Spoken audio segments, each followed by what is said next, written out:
дараагийн бичлэгтээ тавтан морил та бидний сайн мэддэг энергийн тухай нэг сэдв хуваалцъя гэж бодлоо.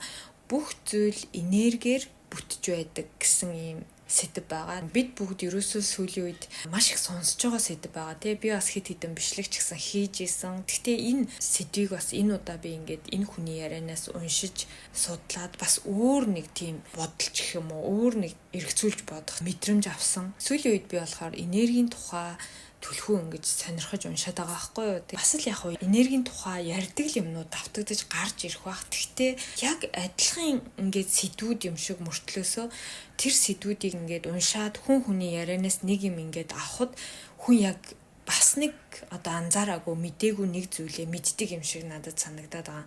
Тэгээ би ч өмнө нь бас зөндөл олон хүний энергийн тухай юмыг уншаал судлаад за тэгэл тэндээсээ та бүхэндээ ингээл хуваалцаал явж исэн. Тэгтэл энэ удаа бас л нэг өөр мэдрэмж авсан. Тэгээ биднээс гаргаж байгаа энергиэр маргаашийн цаашлаад бидний бүр амьдралын бүх үйл явдлууд ингээд бүтээгдэж идэг. За тэгээд бидний яг өнөөдрийн гаргаж байгаа тэр энергиэр 5-10 жилийн дараах амьдралын тэр хэлбэр бүтээгдэж идэг гэж бид нар зөндөө ярьдаг. Энийг ч гэсэн бас л яг энэ Кобаяши гэх хүн хэлсэн байгаа. Тэгээд энэ энерги гэдэг зүйл бол ерөөсөө бидний амьдралын бүх зүйлтэй холбоотой гэсэн үг гэдгийг бүр баттгаж хэлсэн байлээ. Жишээ нь одоо яа гэм бидний гаргаж байгаа энергиэр амьдралд уучраад уулзаад гарч ирээд байгаа найз нөхөд юу байдгийг одоо нөгөө хань гэл бүхэл тэр хүмүүс маань ерөөсөө энергиэр бий болж байгаа хүмүүс гэж байгаа байхгүй юу. За тэгээд бусдаас ингээл хүлээж авж байгаа үг байна бусдаас биднэрт гаргаж байгаа хандлага байна. Тэр бүхэн ч гэсэн ерөөсөө биднээс гаргаж байгаа энергиэр бий болж идэг зүйл. Дээрээс нь амьдралд болж байгаа янз бүрийн сайн муу, сайхан муухай жаргалтай зовлонтой үйл явдлууд хүртэл бүгд ерөөсөө өөрсдөөс маань гарч байгаа тэр энергийн долгионоор ингээд үүсч идэг. Биднэрт амьдралаас өгж байгаа нэг ёсондоо хариулт юм аа гэж байгаа байхгүй юу. Өмнө нь зөндөө олон энергийн тухай ингээд сонсоол, уншаал явж байгаа л за тэгэл өстой гоё байх хэвээр байна, эерэг байх хэвээр байна, талархах хэвээр байна гэл ингээл бид нар мэдээд байгаа Гэхдээ өртөөсөө сайн ойлгодгүй байсан байна. Би ч гэсэн одоо ингээл 10-аад жилийн өмнө л ихэд талархал гэдэг зүйлийг чухал гээл уншиж эхэлж исэн. За тэгэл талархал ингээл баярлал амьдралтай өстой эерэг байх гал ингэж ийн гэл мэдгүй маш олон зүйлийг ингээл хийгээл чадаал болоол байгаа юм шиг мөртөл яах вэ? Тэгтээ цаг хугацаа юмыг ойлгоход яг хэрэгтэй байдаг шиг яг нэг өнгөрсөн 7 хоногт гэх юм уу би одоо нэг тийм арай өөр мэдрэмж төрсөн. Тэгэхэд та бүхэн манаас яг энийг сонсоод энэ мэдтгэл сэдв штэ гэж бодож байгаах. Тэгтээ бас яг ийм зүйлүүдийг ингээл сонсохоор бидний мдээгүй тийм мэдрэмжүүд бас байдаг юм байна гэдгийг та бүхэндээ хэлээ. Тэгээд бүх зүйл бидний өөрсдийн энергиэс хамаардаг гэл ингээл яг л угаасаа сонсдог. За тэгээд дээрэс нь та бид өөрсдийн үг үйлдэл одоо юу гэдгийг бодож байгаа бодлороо юу бодно яг тэрийгэ тэр чигээр нь буцааж ингэж хүлээж авдаг нь л ерөөсөө одоогийн та бидний энэ амьдрал гэж байгаа байхгүй юу. Тэгээ ингээд бодоод үзэхээр яг одоогийн энэ амьдралыг би ямар энерги гаргаад ингээд бүтээгээд би болгочвоо гэдэг зүйлийг бас бодох хэрэгтэй болж байгаа. Тэгэхээр та нарт яг юу бодогдож байна? Бүр би яг энэ дээр л маш их юм бодсон. Бидний өдөр тутмын амьдралын одоо тэр сэтгэл зүй, бодол, амьдралын тэр энгийн жижиг зүйлүүд хүртэл маш том амьдралын сонголтыг бий болгож өгч идэг гэж байгаа байхгүй юу. Дээрэс нь юмыг харах өнцөг, бусдын тухай бодох бодол, за тэгээ бусдыг хайрлах энэрх сэтгэл гэл энэ бүхэн ерөөсөө биднэрт харагдахгүй ирээдүй гэж хэлэх юм уу тэр амьдралтаа бүр нягт холбоотой байдгаа. Тэгээд одоогийн амьдралыг бидний тэр мэдэхгүй харагдахгүй ирээдүйн амьдралтаа холбох маш чухал тэр үйл явц байдаг. Тийм маш чухал үйл явц одоо мэдрэмж болж байгаа учраас яг одоо байгаа өөрөөсөө гаргаж байгаа тэр сэтгэл зүй бодол энергитэйгээ л ерөөсөө ажиллах хэрэгтэй болчихж байгаа. Тэгэхээр чи одоогийн бидний гаргаж байгаа энерги гэдэг маань ерөөсөө зөвхөн одоо байгаа бидний сэтгэл зүй гоё болгоод зогсохгүй ирээдүйдээ цаашлаад амьдралаа бүтээх тэр энергийн гол түлхүүр нь болж байгаа гэдгийг л ингээд ойлгох хэрэгтэй байна да гэж бодсон. Хүн яг дотоод мөн чанартаа бүр яг ямар хүн юм бэ? Бидний дотор юу байдгийг? Хүний тухай, бусдын тухай, мөнгөний тухай, амьдралын тухай яг юу гэж боддог хүн юм бэ гэдгээ маш сайн бодох хэрэгтэй юм шиг байна. Яг тэр өөрийнхөө дотор байгаа тэр бусдад ханддаг хандлага, бодол зөвхөн зүгээр өөрийгөө гоё байлгах гад, гоё энерги, гоё одоо эерэг байх гад ингээд авах биш.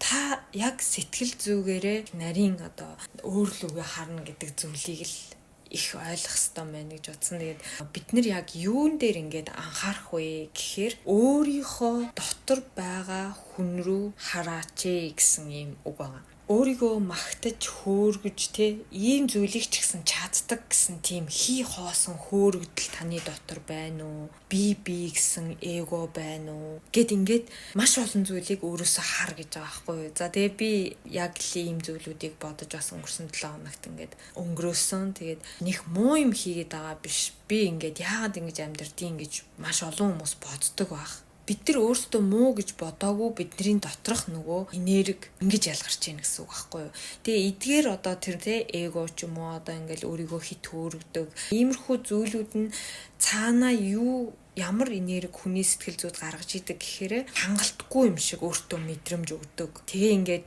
санаа зовлт бас явж идэг гэж байгаа байхгүй юу. Одоо хүн намайг ингээд бодчихгүй, ингэчгүй, тэгчгүй гэдэг ийм айц сурталтынд ингээд явж идэг учраас тэндээс үүсээд биднэрт нөгөө гарч байгаа энерги нь санаа зовлттой, айцтай, төвшөртэй бүх зүйл хангалтгүй юм шиг тийм энергийг гаргаж идэг болоод явчихж байгаа. Ингээ бодоод үзэхээр энэ ингээд бас хүн болгонд л байдаг. Гэхдээ ихүү багуу тэрийгэ хэр их өөрөөсөө энерги болгож бүр амар ялгаруулж ийн гэдэг зүйл дээрээ бас анхаарах хэрэгтэй болчихж байгаа. Бусдын сул талыг маш их хардаг. За тийм хүмүүс бас зөндөө байдаг. Бид нар яалчгүй ингээл явж байгаа л энэ ямар ийм ингээл хүний сайн талыг нь харах тэр зүйлд суралцаагүй байдаг. Дандаа бусдын нөгөө болохгүй муу талыг харах юмд ягаад ч юм бид бүр суудсан байдаг тийм тэрийгээ одоо баг агаар засч өөрчлөх хэрэгтэй юм байна.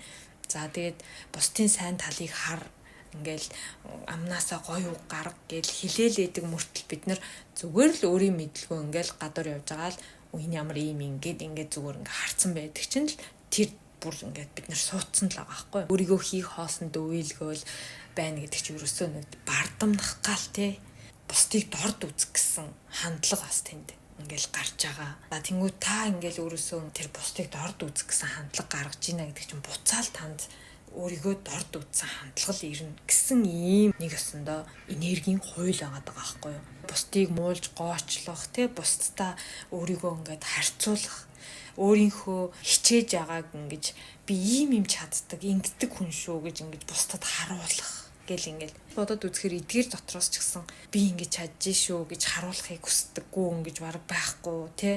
Тэгэл ингээл эдгээрийг уншаал бодож үзээл бас өөрлөгөө ч гэсэн би маш их юм ингэж дүгнэж бодсон. Өөртөө маш их ярилцсан юм өдрүүдийг өнгөрөөсөн. Та бүхэн маань бас өөртөө маш их ярилцаж өөрийнхөө тэр яг дотор хүн лөө маш сайн өнгөөгөөрөө гэж хэлмээр байна. Тэг яагаад тэгэхээр ийм одоо өөрөөсөө санаа зовлттой, төгшөөртэй, бусдтай харьцуулсан, өөртөө хангалтгүй юм шиг мэдрэмж авсан энергийг ингээд гаргаад ахаар бидний нөгөө энерги улам ингэж доошилж идэг, дордж идэг. За тэгэнгүүт тэр нь ямар уялдаа холбоотой болчдгийг хэр дэлхийн ертөнцийн нөгөө гаргаж байгаа энергитэй маш том зөрчилдөөн үүсч ингэж зөрөлдөж идэг болчихж байгаа байхгүй юу. Тэгэхээр дэлхийн ертөнцийн одоо тэр энергитэй зөрөлднө гэдэг чинь бидний амьдрал яг нөгөө нэг дардан тууштай явах нь бас л зөрж ийн гэсэн утгатай болоо явцдаг юм билээ. Тэгэхээр өөрийн хүсэл, өөрийгөө ингээд лаг гэж харуулах гэсэн нөгөө эго тий бусдтай харьцуулах гэсэн, бусдыг шүүмжлэх гэсэн бодол тэр бүх сэтгэл зүйн амьдралын тэр аз амжилт гэдэг зүйлүүдийг маш их дордуулж, бууруулж байдаг гэдгийг маш сайн ойлгох хэрэгтэй гэсэн байгаа байхгүй юу? Энийг юусоо хүмүүс ойлгодгүй гэж бичсэн байна. Энергийн тухай бид нар бүр хар мянгаар нь сонсож байгаа тий.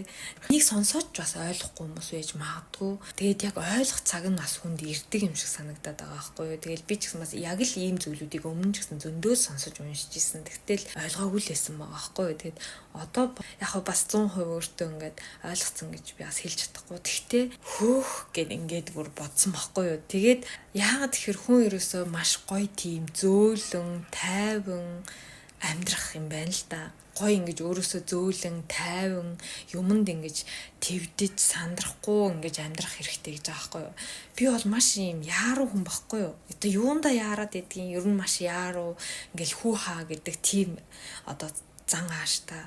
Тэгэл баг агаар явах гайгүй болж байгаа. Тэгтээ ингээд уншаад үзэнгүүт угаасаа зөөлөн тайван амьдрах арга гэдэг бол ерөөсөө хүний энергийг маш гоё өргөж дээшлүүлж өгч идэг гэсэн байна.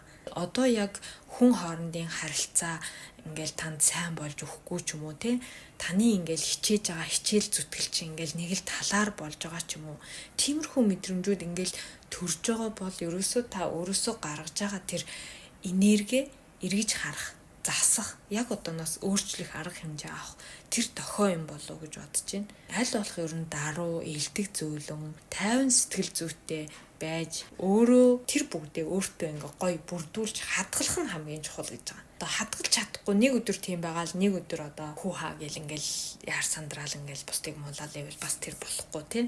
Зөөлөн тайван ийдэг бай гэхээр сул торой бай гэсэн үг ерөөсөө биш. Сул торой байх, за тэгээ ийдэг тайван байх гэдэг бол ерөөсөө маш том ялгаатай том зөвлөд байна. Мэдээж ийдэг зөөлөн тайван байлаа гэд өөрийнхөө үзэл бодол, өөрийнхөө одоо нөгөө амьдралын тэр явах жанжин шугамыг бусдад дарагдуулаад бай гэсэн үг бас биш. Би ийм хүн шүү гэдэг өөрийнхөө одоо нөгөө хил хязгаартай тийм тайван амгалан хүн байх хэрэгтэй гэж байгаа байхгүй. Энэ хүн өөрөө битсэн байна л да.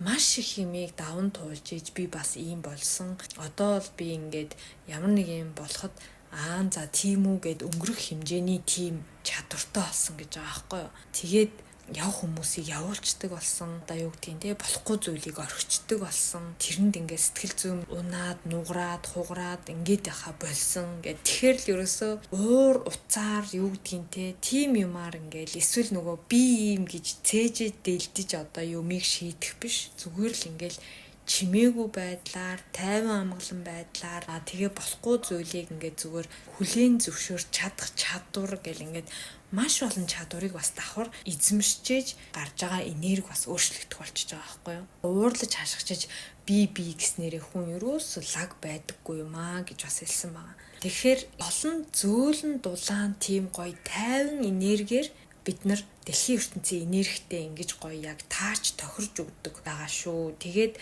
ингэж чадсанараа өөрийнхөө амьдралд маш том өөрчлөлтийг авчирна. За тэгээд дээрэс нь өөрийнхөө амьдралын аз амжилтыг маш ихээр ингэж сайжруулах боломжтой болдог гэсэн тэр утгыг л хэлээд байгаа юм байна гэж бодож байна. Тэгээд та бүхэн маань өөрсдийнхоороо гоё дүгнээд бодоод тунгаагаад сонсорой гэж хэлье. Энэ хүртэл сонссон та бүхэндээ маш их баярлалаа.